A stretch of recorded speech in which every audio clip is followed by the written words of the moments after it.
no capítulo 4. Efésios, capítulo 4.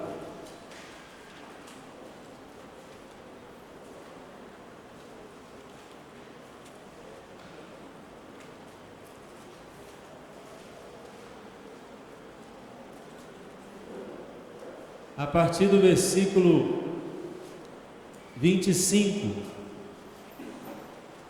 você que é um cristão verdadeiro, que nasceu de novo, você que tem o Espírito Santo habitando a sua mente, habitando o seu corpo, eu e você, nós somos chamados a viver em novidade de vida. O apóstolo Paulo escreve isso: nós precisamos andar e viver em novidade de vida. Ele diz: se alguém está em Cristo, é o que, gente? É a mesma coisa? É nova criatura. As coisas antigas, as práticas de outrora ficaram aonde? Lá no passado. E a gente precisa ser uma nova pessoa, novo comportamento, novas atitudes, e somos chamados, somos exortados a viver em paz, a viver em comunhão com as pessoas e a viver em santidade. Essa nova vida nos leva a uma vida santa. Capítulo 4 de Efésios, verso 25, Paulo começa falando da mentira. Ele diz: por isso, irmãos, deixando a mentira, fale cada um a verdade com o seu próximo, porque nós somos o que, irmãos? Somos membros uns dos outros. Paulo está escrevendo aqui para uma igreja lá em Éfeso, então ele está falando para a gente que nasceu de novo, quem é crente: irai-vos e não pequeis. Uma outra tradução diz assim: quando você estiver irado, cuidado, não peque. É a ideia aqui desse texto. Ficar irado, ficar bravo, não é pecado. O problema é o que a gente faz quando estamos irados. Não se ponha o sol sobre a vossa ira, ou seja, não deixe para resolver esse assunto, essa ira, não deixe para resolver essa encrenca amanhã, semana que vem, mês que vem. Já ouviu aquela frase assim: o tempo sara, o tempo cura. A Bíblia diz: não se ponha o sol sobre a vossa ira. Não vá empurrando com a barriga, não vá adiando. Um dia a gente resolve, um dia a gente trata. Tem que resolver rápido. Aquele que furtava, não furte mais. Verso 28. Antes, faça o que, irmãos? Faça o que? Trabalho. O trabalho é bênção de Deus. Foi Deus quem instituiu o trabalho para nossa alegria, fazendo com as próprias mãos o que é bom, para que você tenha com o que acudir ao necessitado. Eu acho interessante isso aqui, essa palavra que Paulo dá aos irmãos de Éfeso. Trabalhe, lute, se esforce, não apenas para o sustento próprio da sua vida, da sua família e da sua casa, mas o dinheiro que Deus nos dá, a capacidade intelectual que você tem de raciocínio, de planejar, de elaborar e de ganhar muito dinheiro. Louvado seja o nome do Senhor. Por isso, é também para quê, irmãos? É só para mim? O meu dinheiro, a minha renda é só para mim? O que é que Paulo diz?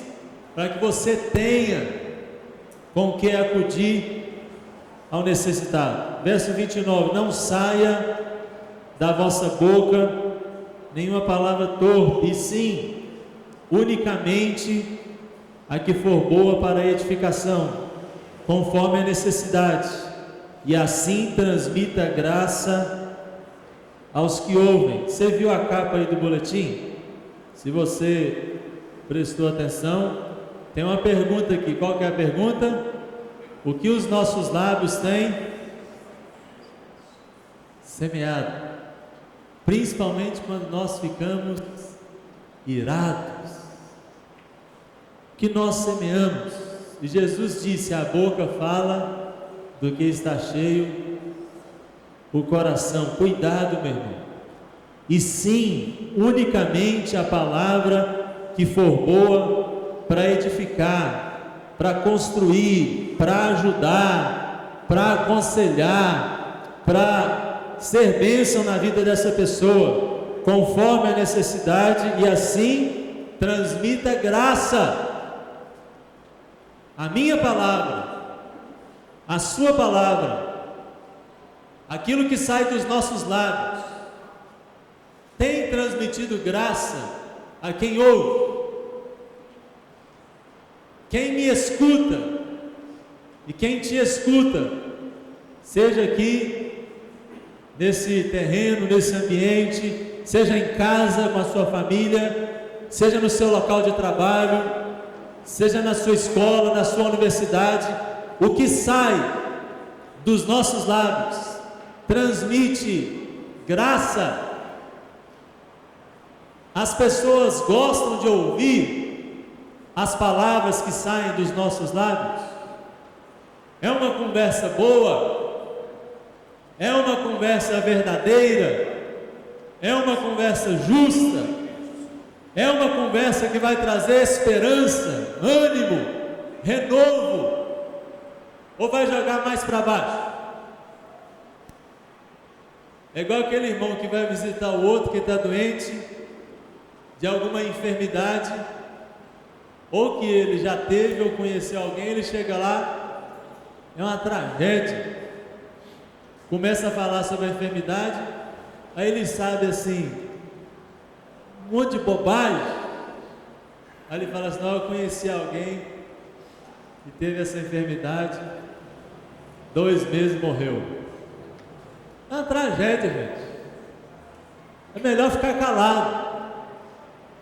Se não sabe o que falar, é melhor você chega lá e só fala: Deus te abençoe, viu? Não precisa falar que você conhece um primo, que você tem um amigo e que não aguentou 2 meses. Não precisa falar, fecha sua boca.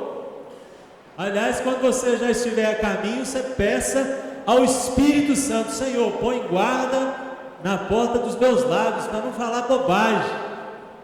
A pessoa já está ali debilitada, sofrendo, com angústia, aí você chegar: não, é assim mesmo, a vida é assim mesmo, não é? Cheio de encrenca, cheio de problema, e nós vamos morrer mesmo. Você vai ver, daqui uns dias você está morrendo. Então, meu irmão, Paulo diz: a palavra que sair dos nossos lábios, que sair da nossa boca, tem que ser uma palavra boa, que vai trazer ou levar ânimo, alegria, esperança.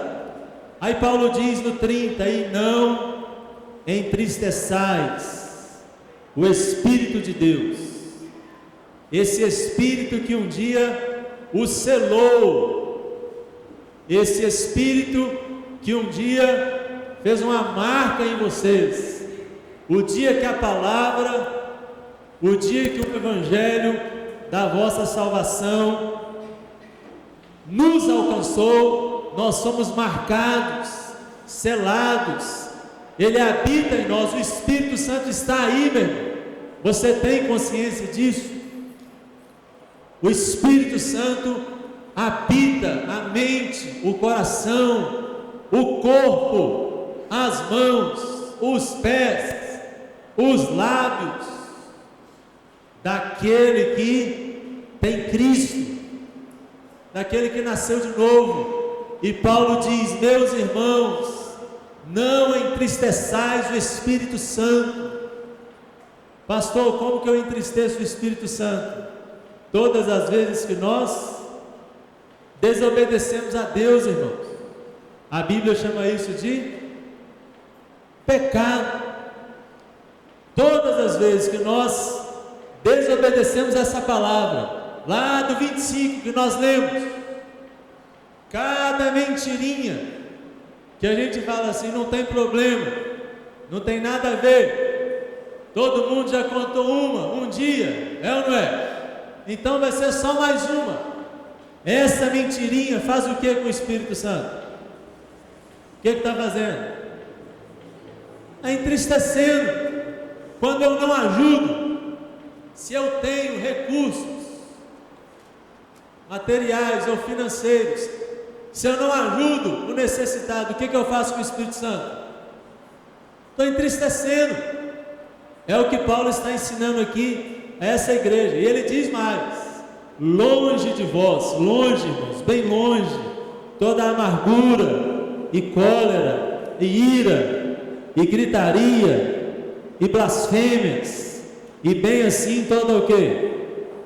Toda a malícia, tudo que é ruim, tudo que é perverso, tudo que é mal, tudo que é iníquo, tem que estar que distância da gente? Longe. Quanto mais longe, melhor. Paulo diz: longe de vocês, antes. Aí ele vai concluir aqui o capítulo 4, já emendando no 5, antes, sede uns para com os outros, o que, irmãos? Benignos, compassivos, e qual que é a palavra que ele usa agora? Perdoando-vos uns aos outros, como também Deus em Cristo vos perdoa. Aí ele emenda no 5, dizendo, capítulo 5, vamos juntos? Sede, pois, imitadores de Deus, como filhos amados. E o verso 2, vamos juntos? E andai em amor, como também Cristo nos amou e se entregou a si mesmo por nós, como oferta, além da mentira, além da omissão, de não ajudar o necessitado, além do pecado, quando a ira vem, de repente, que a gente fala, ou vai empurrando para frente, não resolve. Paulo escreve aqui, a falta de perdão, aonde não há esse amor genuíno, aonde não há esse tratamento, e todos nós já fomos machucados por alguém, fala a verdade. Todo mundo está aqui nesse auditório. Você já foi ferido por alguém, você já foi machucado por alguém, você já foi decepcionado por alguém, e nós também já fizemos isso. Todos nós já ferimos alguém, algumas vezes até sem saber, uma palavra maldita ou mal colocada, uma palavra que saiu dos nossos lábios de maneira errada, que não transmitia graça conforme a necessidade, e aí a pessoa ficou machucada, a pessoa ficou ferida, alguns estão doentes. Saiba, irmãos, que tem muita gente doente dentro da igreja evangélica brasileira, tem muita gente machucada, tem muita gente ferida, tem muita gente com aquela raiz de amargura que Hebreus escreve lá. Já leu esse texto? Capítulo 12, abra aí por favor, Hebreus capítulo 12, está logo antes de Tiago. Você passa aí as cartas de Paulo, Hebreus capítulo 12, olha o que ele diz. O autor aqui, o Espírito Santo escreve, Hebreus 12, verso 14: segui a paz com todos, e o que, irmãos? Seguir a paz com quem? Só com quem é de paz? Eu preciso viver em paz com quem? Com todos. Principalmente com aquela pessoa que te perturba. Principalmente com quem te persegue. E Jesus fala para a gente amar, e além de amar o quê? Orar.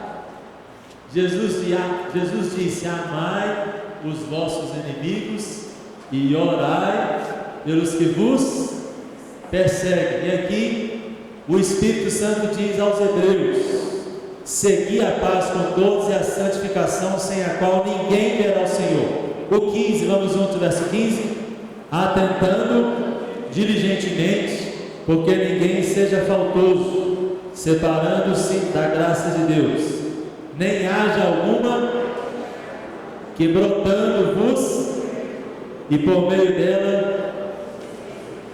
Irmãos, olha o que a raiz de amargura faz para a gente. Primeiro, ela brota no coração, na mente daquele que deixou brotar. A essa raiz de amargura, ela vai crescendo, e a raiz de amargura ela vai trazer o quê? Perturbação. É o que o autor aqui aos Hebreus ele escreve. Ela traz perturbação, essa amargura de espírito, de alma. Ela não só prejudica a nossa vida, ela se alastra. Uma pessoa amarga, uma pessoa azeda, uma pessoa de mal com a vida, ela prejudica muitas vidas, ela prejudica muitas pessoas, porque isso traz perturbação e contaminação. É o que o autor aqui escreve: essa raiz de amargura brotando vos perturbe, e por meio dela muitas pessoas são o quê? Contaminadas. Quem sabe eu e você já contaminamos alguém com essa raiz de amargura. E nessa manhã é o tempo da gente pedir perdão a Deus e começar de novo, irmãos, no nome de Jesus. Sempre que nós estamos diante de Deus e diante da sua palavra, é uma oportunidade para a gente começar de novo. É uma oportunidade para a gente reiniciar. É igual aquele irmão. O pastor termina o sermão, o pastor prega, aí no final o pastor resolve fazer um apelo. Quem quer entregar a sua vida a Jesus? Já prestou atenção que sempre tem um irmão? Aí você olha para o lado e fala assim: mas o fulano é crente, está na igreja. O pastor não pode fazer 20 apelos àquele irmão, é porque aquele irmão quer o quê? Quer recomeçar. Alguns até criticam, falam assim: esse irmão vai, tudo que é apelo ele vai lá na frente, é para oração, é para não sei o quê, é para conversão, é para... O irmão está sempre lá, querendo uma oração. Possivelmente essa pessoa quer o quê? Recomeçar. Essa pessoa ouviu a palavra, o Espírito Santo tocou em seu coração, e ela diz: Senhor, eu quero, a partir de hoje, começar de novo. É como se fosse uma conversão de novo, como se estivesse nascendo de novo. E é assim que deve ser, irmãos, todos os dias. Em vez da gente ficar criticando, porque tem muita gente que está sentada nos bancos das igrejas há muitos anos e ainda não nasceu de novo. E algumas vezes critica quem decide, quem levanta, quem vai receber uma oração. Cuidado! Você pode estar julgando alguém que está querendo uma nova vida, enquanto você fica aí assentado com as mesmas práticas, cheio de amargura, cheio de angústia, criticando todo mundo, tudo para você está ruim. Já prestou atenção? critica tudo, é uma pessoa azeda, a vida não tem graça, a vida não tem sentido. É o que Hebreus escreve aqui. Por meio dessa raiz de amargura, você foi contaminado e está tentando contaminar outras pessoas. Cuidado, meu irmão, isso é pecado.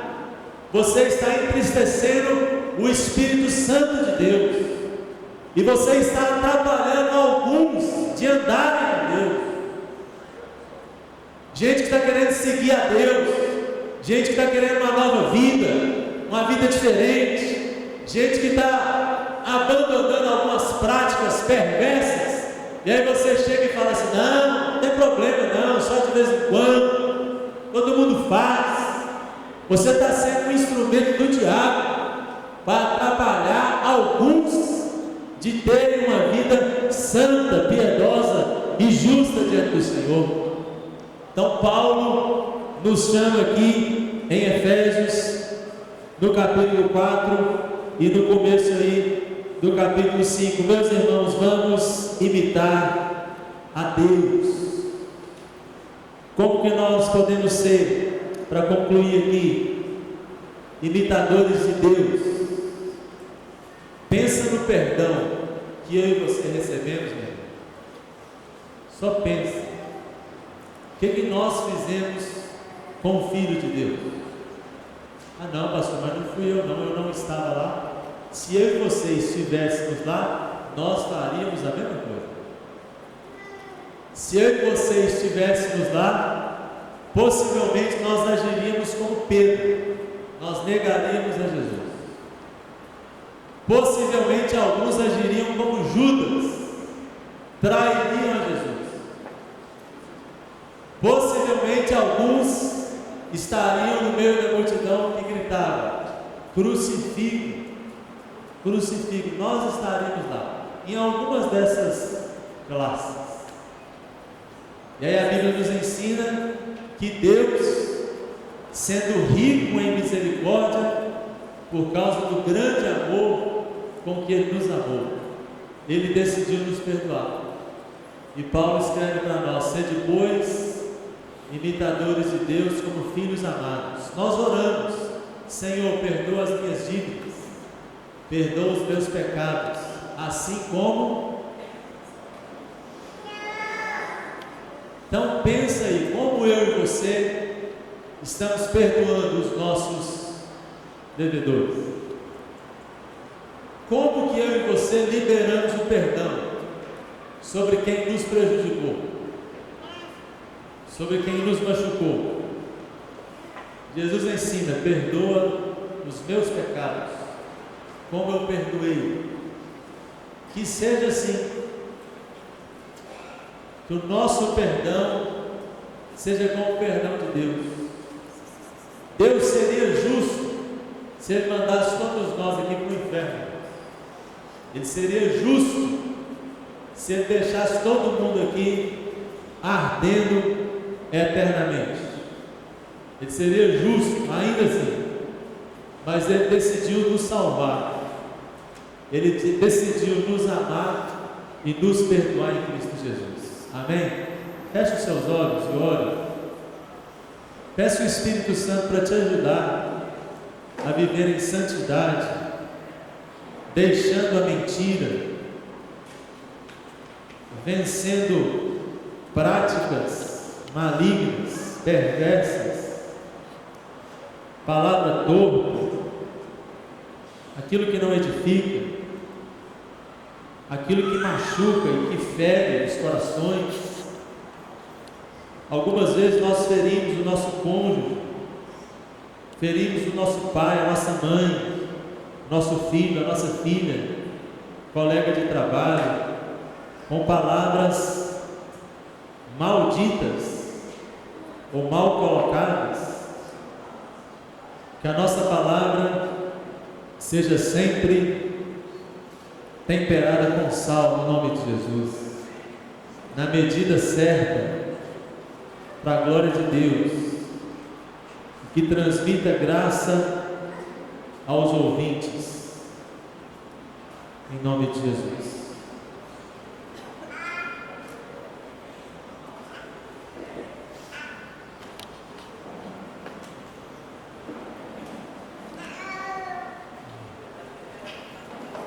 Vamos encerrar orando com todos os jovens e adolescentes que vão para o acampamento. Vamos ficar todos em pé? Todos os jovens e adolescentes que